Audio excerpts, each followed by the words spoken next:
Hey guys, Foxer here. I just wanted to show a quick video about an updated Bioshock collection. I got a couple of great things from the Irrational Games online store that they just opened up. And they were selling a couple of really limited items, and I wanted to show them off to you. But before I do that, I want to show a couple things that I left out by accident from my previous Bioshock collection video that I want to show you first. Sorry if the camera seems a little shaky, guys. I'm just gonna hand carry the camera for all of this, and there might be some glare as I'm using natural sunlight here to show you everything. But first off, I already had this in my collection, but I forgot to show you guys. But that's a Bioshock Rapture book by John Shirley. This is a fantastic book about how Rapture was being built, with Andrew Ryan and a lot of the characters from the original game are showing up in here, including Sophia Lamb from Bioshock 2. It's really interesting to see how the rise of Rapture and the fall of it all through this book. It's a fabulous read. I highly suggest you guys check it out. Next up is going to be let's see if we can not get glare on here. It's a Comic-Con 2010 exclusive, and this was roughly around the release of Bioshock 2, and that's the Eleanor Lamb figure, and that's her as in her big sister outfit. There's also a little version of her with a little Big Daddy doll. Actually, these aren't that hard to get. Apparently they made a ton of them and they're just having trouble selling them, so you can actually honestly find them on Amazon and other stuff like that for pretty cheap. But it's a nice exclusive figure. I know there's a lot rarer figures out there. Like trying to get a Subject Delta figure is actually getting to be quite difficult and a little bit pricey. Alright, next is the vinyl for the official Bioshock 1 score.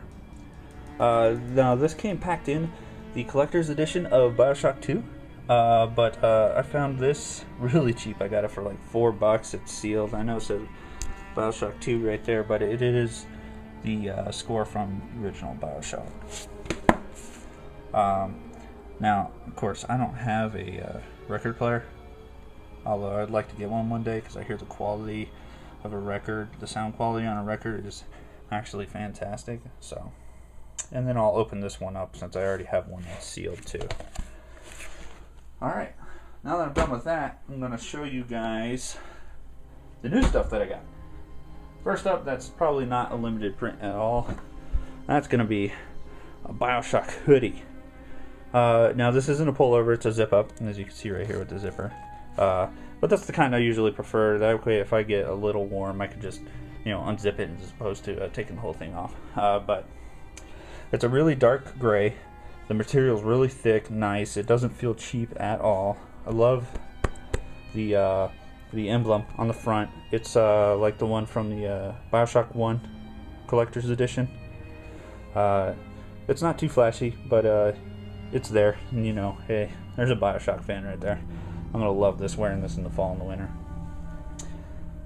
Next, there's only a limited run of about 500 of these, and that's a lithograph signed, zoom in here, Ken Levine, signed, number 156 of 500, honor of the 15th anniversary of Irrational Games, and it's the Fink Theater concept by Ben Lowe. And I think the Fink Theater,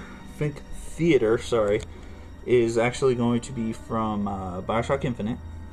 I could be wrong, so don't hold me to that, but I'm pretty damn sure that's what it's going to be in. But it's a really nice piece. I really like it, and I'm happy that I got it. It wasn't very expensive. I think it was only $40 signed. You can also get an unsigned one for cheaper. But I can't wait to get this framed and put it on the wall. And lastly, the big piece that I got from my collection from the Irrational Games store. Let's see if you can stand on there. And that is Andrew Ryan statue. Now these are a limited run. I think they made these a long time ago as gifts to the company or members of Irrational Games back when original Bioshock was made, and they only made 200 of these. So the ones that they had leftover stock from it, and they decided they'd sell them to the collectors. It's really well made. Shows him holding his golf club before he has you beat him senselessly in the game. It looks incredible. It looks just like he did with in the game. The base is pretty cool with the Bioshock Rapture city emblem on there. It's pretty sturdy, handy. When he came in the box, his hand with the golf club was separate, so you had to kind of glue that in. Just used a dab of crazy glue just in case I need to put him back in the box for some reason. The only problem I see, as I could show you down here, is that see how he has a see if I can get it to focus properly. He has a little base down there that's supposed to fit in that hole. Well, apparently when he was made, they didn't size it correctly, so I only did a dab of glue on this foot to get him to stay up there, so he doesn't fall over if I bump the shelf by accident. But yeah, he doesn't fit perfectly. I thought about just shaving down one of the pegs on the bottom of this foot just to get him to fit in there better, but that's not going to probably happen.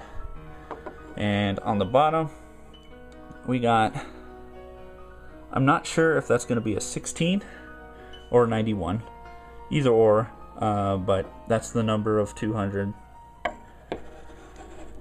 There he is, Andrew Ryan. Now they also had another figure, collectible on the site, but I think it was way overpriced, and that's the Murder of Crow's Vigor bottle from Bioshock Infinite. And it's granted, it's signed by I believe it has 4 signatures on there. I know Ken Levine's one of them, and it's got like the art director, the concept artist, and all this other stuff on there. But yeah, 4 signatures on the bottom of it. But they wanted $500 for it, and that's just a little too steep for me, especially something that's like you're buying pretty much brand new. It's limited to, I believe, 400 Vigor bottles, but I'm sure if you go on, search it online, you'll see it. I mean, I'm sure it's great quality. It looks fantastic, but most of the complaints are that it's not worth, or it shouldn't cost $500. It should be less than 300 as far as I'm concerned. But other than that, I hope you enjoyed this, guys, with my little Bioshock Infinite, or not just Infinite, but all the above collection. And thanks for watching.